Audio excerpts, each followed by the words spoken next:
The last thing my daughter ever said to me while I was alive wasn't cruel. That would have been easier to accept. She smiled politely, looked me in the eye, and said, "Richard has always been my real dad." Then she walked away. Those 8 words followed me home like ghosts.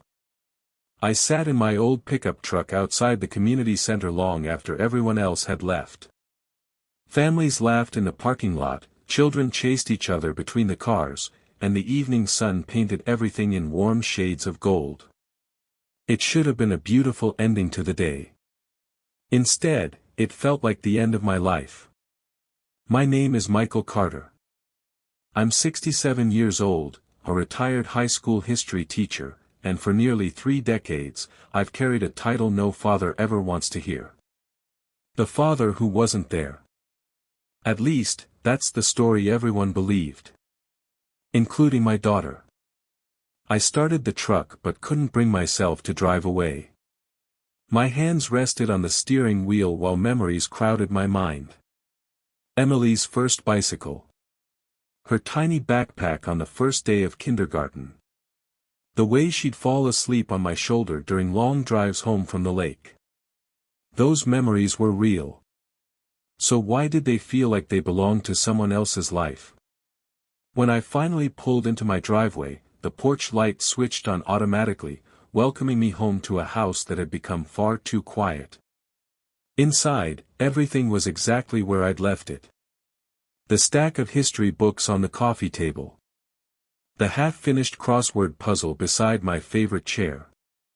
The framed photograph of 8-year-old Emily grinning with 2 missing front teeth as she held the biggest fish she'd ever caught. That picture had never moved. Not because I couldn't let go. Because I refused to forget. I walked down the hallway to the small spare bedroom. Most people would have called it a storage room. To me, it was the most important room in the house. One wall was lined with wooden shelves. On those shelves sat dozens of identical blue journals. Every single one was labeled with a year. All the way to the present. I gently pulled down the newest journal and opened it to a blank page. For 28 years, I'd written to Emily every Sunday night. Sometimes it was only a paragraph. Sometimes it was 20 pages. I wrote about the ordinary things fathers tell daughters. The first snowfall. The flowers blooming in spring. Funny students I'd taught before retirement. Recipes I'd finally learned to cook without burning dinner. I also wrote about the things I could never say out loud. How every birthday card I'd mailed had been returned unopened. How every Christmas present disappeared without an explanation. How every request to spend time together became another disappointment. I never filled those pages with anger. Only hope. Hope that someday she'd read them. Hope that someday she'd know I never stopped being her father, even after the divorce.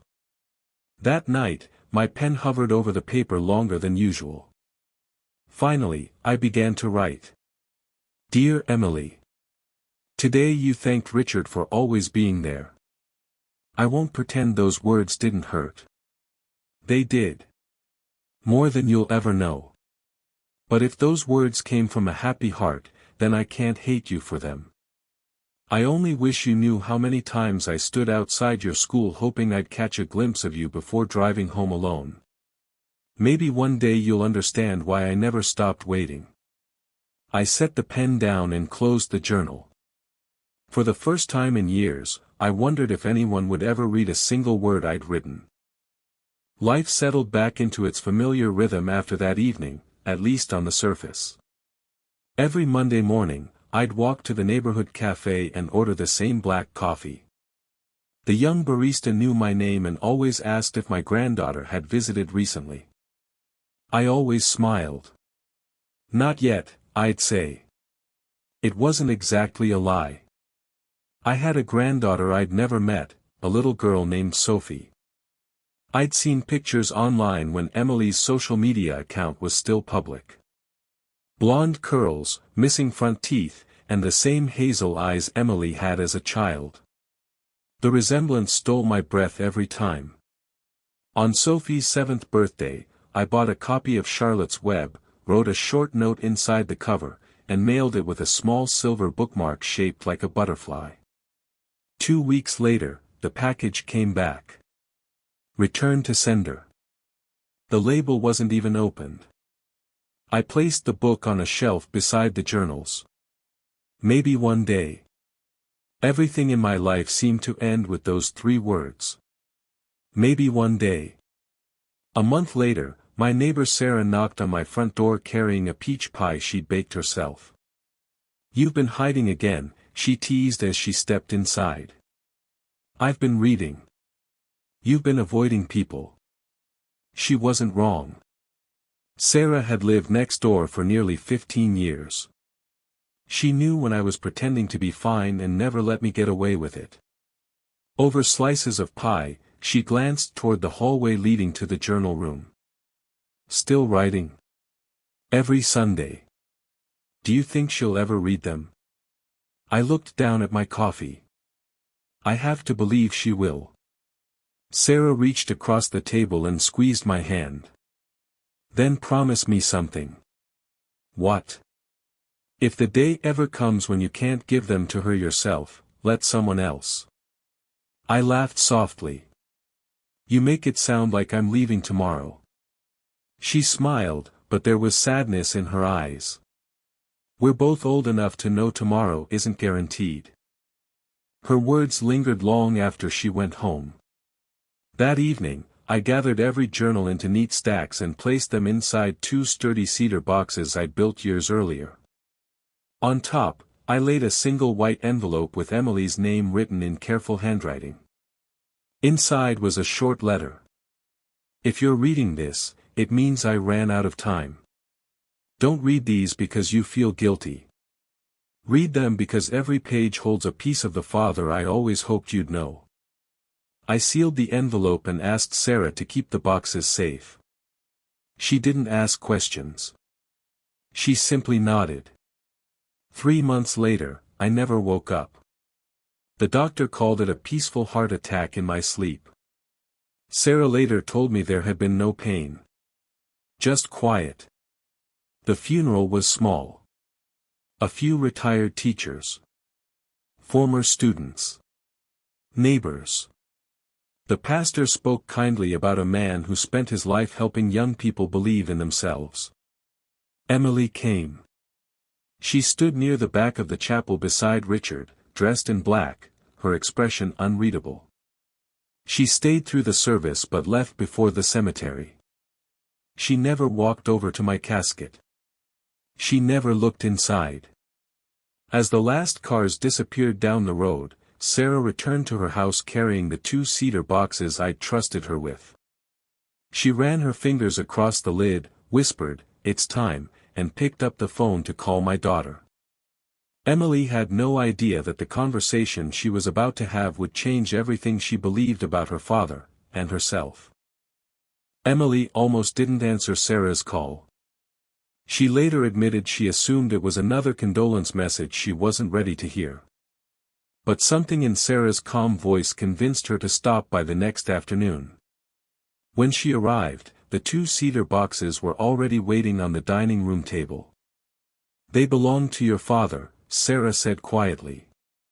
"He asked me to give them to you when the time was right." Emily looked at the boxes with polite curiosity. "What are they?" "His life." She lifted the lid. Inside were rows of blue journals, each carefully labeled with a year. Resting on top was the white envelope with her name written in handwriting she hadn't seen since she was a little girl. Her hands trembled as she unfolded the letter. "If you're reading this, it means I ran out of time. Please don't waste your energy wondering whether I blamed you. I never did. Children believe the stories they're given. I only hope these pages help you discover the story I couldn't tell." By the time she reached the first journal, tears had already blurred the ink. She expected excuses. Instead, she found love. Page after page described a father who never stopped showing up, even when he wasn't allowed through the door. He wrote about sitting in the last row of her middle school graduation because he wasn't invited. He described watching her soccer championship from behind the fence after being told there wasn't room for him in the stands. He celebrated every promotion she earned, every newspaper clipping he saved, every photograph he quietly collected from relatives who still spoke to him. Between the journal pages were copies of letters, unopened birthday cards, and court documents showing years of legal attempts to remain part of her life. He hadn't walked away. He had been pushed away. The truth struck harder than any accusation ever could. For 2 days, Emily barely slept. She read every journal from beginning to end, watching her father's life unfold through words he never expected her to see. She cried over birthdays he celebrated alone. She smiled at stories about the stray dog he adopted because, as he wrote, everyone deserves someone waiting when they come home. She paused longest at the final entry. If life gives us another chance, I'll be waiting with the same open arms I've always had. And if it doesn't, promise me one thing. Don't let regret become the family tradition you pass down. Choose love while there's still time. Emily closed the journal and wept harder than she ever had. A week later, she stood beside my grave carrying fresh white lilies. "I'm so sorry, Dad," she whispered. "I believed the wrong story." There was no answer except the gentle rustling of oak leaves overhead. But for the first time in nearly 30 years, silence no longer felt empty. Months later, my journals sat on a bookshelf in Emily's living room instead of hidden away in a cedar box. Every Sunday evening, she gathered Sophie beside her on the couch and read one entry aloud. "My grandfather wrote this?" Sophie asked one night. Emily smiled through quiet tears. "He wrote every single one for our family." In that moment, my voice finally reached the daughter I'd spent a lifetime trying to find. Not through anger. Not through revenge. But through the truth, preserved in ink, carried by love, and discovered just before it was too late. Sometimes the greatest inheritance a parent leaves behind isn't money, a house, or possessions. Sometimes it's the proof that they never stopped loving you, even when the world convinced you otherwise.